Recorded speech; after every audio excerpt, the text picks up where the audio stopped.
রাজনৈতিক চাপানোতরের তোয়াক্কা না করে বাঙালিরা ভ্রমণে বেরিয়ে পড়েছেন। এবছর কাশ্মীর নয়, সবাই লাদাখমুখী। পাকিস্তানি উগ্রপন্থী হামলায় ২৬ জন পর্যটকের মৃত্যুকে কেন্দ্র করে বিরোধী দলগুলি সোচ্চার হয়ে উঠেছে। ইতিমধ্যেই বিরোধী দলনেতা রাহুল গান্ধী, অভিষেক ব্যানার্জি এই ঘটনার জন্য কেন্দ্রীয় সরকারকেই দায়ী করেছেন। প্রশ্ন তুলেছেন, কেন্দ্রীয় গোয়েন্দা সংস্থা এত বড় একটা জঙ্গি হামলার খবর কি জানত না? পর্যটকদের নিরাপত্তার ব্যবস্থার গাফিলতি কেন হলো? কেন্দ্রীয় সরকারের উদাসীনতাকেই দায়ী করছেন বিরোধী দলগুলি। ফলে পর্যটকরা এবছর কাশ্মীর ছেড়ে লাদাখমুখী হয়েছেন। অধিকাংশই পর্যটক কাশ্মীর ভ্রমণ বাতিল করে লাদাখ ঘুরতে যাচ্ছেন। কাশ্মীরের আতঙ্কের পরিবেশ এখনও কাটেনি। অধিকাংশই পর্যটক এবছর ভিড় জমাচ্ছেন লে লাদাখে। ফলে লে, নোব্রা ভ্যালি, প্যাংগং, সোমারিরি, জিস্পা, তুরতুক, বোরদান, থাং, খাং আর দোংলা লাদাখের বিভিন্ন পর্যটন কেন্দ্র এবার জমে উঠেছে।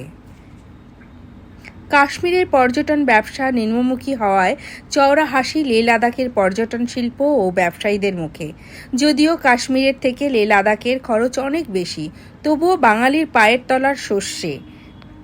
তাই অর্থনৈতিক বাধা সামলে এবার তারা ছুটে চলেছেন লাদাখের দিকে।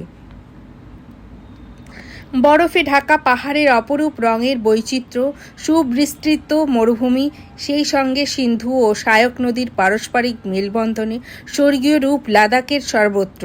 আর এই সৌন্দর্যের টানেই কাশ্মীরের আতঙ্কের পাশ ঠেলে বাঙালি এবছর লাদাখে ভিড় জমাচ্ছেন। লাদাখ থেকে রজত বিশ্বাসের রিপোর্ট, শুধুমাত্র এই বাংলার পর্দায়। যেদিকে দেখা যায়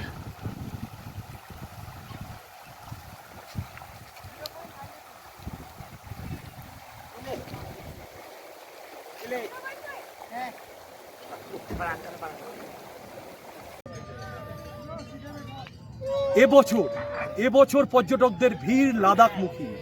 কেন লাদাখমুখী আমরা জেনে নেব লাদাখে যে সমস্ত পর্যটকরা এসেছেন তাদের কাছ থেকে। 22শে এপ্রিল 2025 সালে যে 26 জন পর্যটক নিরীহভাবে হত্যা করা হয়েছে, সেই জন্য আমরা কাশ্মীর ট্রিপ বাতিল করে লাদাখে এসেছি। আমরা সত্যিই খুব আতঙ্কিত। যে 26 জন পর্যটককে হত্যা করা হলো, সেই ঘটনাকে আপনারা কিভাবে প্রকাশ করবেন? নিন্দার ভাষায়। অত্যন্ত নিন্দনীয় ঘটনা। আশা করব এরকম ঘটনা যেন ভবিষ্যতে না ঘটে। এরপর অপারেশন সিন্দুর একটা ভীষণ একটা জবাব দিল ভারতীয় সেনারা। সেই নিয়ে ভারতীয় সেনাদের কি বলবেন? ভারতীয় সেনাদের বলার ভাষা নেই। অভিনন্দন এবং স্যালুট জানাই, তারা যে কাজটা করেছে।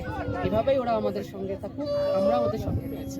এই প্রতি বছর জুন, জুলাই, আগস্ট এই 3 মাস কাশ্মীর, লাদাখ সমস্ত জায়গায় পর্যটকদের ভিড় উপচে পড়ে। তিল ধারণের জায়গা থাকে না। কিন্তু এবার কাশ্মীর পর্যটক শূন্য। তার একটাই কারণ, আতঙ্ক। প্রতিফিল ট্যুর অ্যান্ড ট্রাভেলস এবং তার কর্ণধার শুভ্র হালদার। আমরা তার কাছ থেকে শুনে নেব এবার পর্যটকদের আসছেন কেমন এবং তার পর্যটনের ব্যবসা কেমন চলছে। এবছর যে 22শে এপ্রিল যে ঘটনা ঘটল পাহেলগাঁওয়ে, তো সেখানে যে নিরীহ 26 জন মানুষ মারা গেলেন, তাদের জন্য এবছর জুন মাসে আমার কাশ্মীরের বুকিং ছিল, ক্যান্সেল করতে হয়েছে। কেসটা কোথাও না কোথাও নিয়ে যেতে হবে, তার জন্য তাদেরকে আমি লাদাখে নিয়ে এসেছি। লাদাখে তারা খুব আনন্দ করছেন। আর আমাদের ব্যবসার প্রচুর ক্ষতি হয়ে গেল। বিশেষ করে আমার পুজোর সময় ভালো বুকিং ছিল, সেটাও ক্যান্সেল হয়ে গেছে। অলরেডি কাশ্মীর এখন আতঙ্কে ভুগছে এবং আমাদের বছরে কাশ্মীর কী হবে সেটাও আমি বলতে পারছি না। পুজোতে কাশ্মীরের আমার সমস্ত বুক ক্যান্সেল হয়ে গেছে জাস্ট এই 22শে এপ্রিলের ঘটনার পরিপ্রেক্ষিতে। বিগত বছর যেগুলো যেরকম ব্যবসা হয়েছে, এবছর এপ্রিল জুন মাসের পরে সেই ব্যবসা নেই কাশ্মীরে। কাশ্মীর সম্পূর্ণ আমাদের মতন যারা ছোটো ছোটো ট্যুর অপারেটর রয়েছে, তাদের গেস্টদেরকে কাশ্মীরে নিয়ে আসতে গেলে অনেক কষ্ট করে তাদেরকে আনতে হচ্ছে। আচ্ছা, কাঁদতে পাচ্ছি ইতিমধ্যেই যে পর্যটন শিল্প রীতিমতো বিপর্যস্ত এবং সেইভাবে আর পর্যটন শিল্প এখন এই মুহূর্তে আর সেইভাবে এগিয়ে যাচ্ছে না, সেইভাবে ডেভেলপ করছে না। লাদাখ থেকে রজত বিশ্বাসের রিপোর্ট।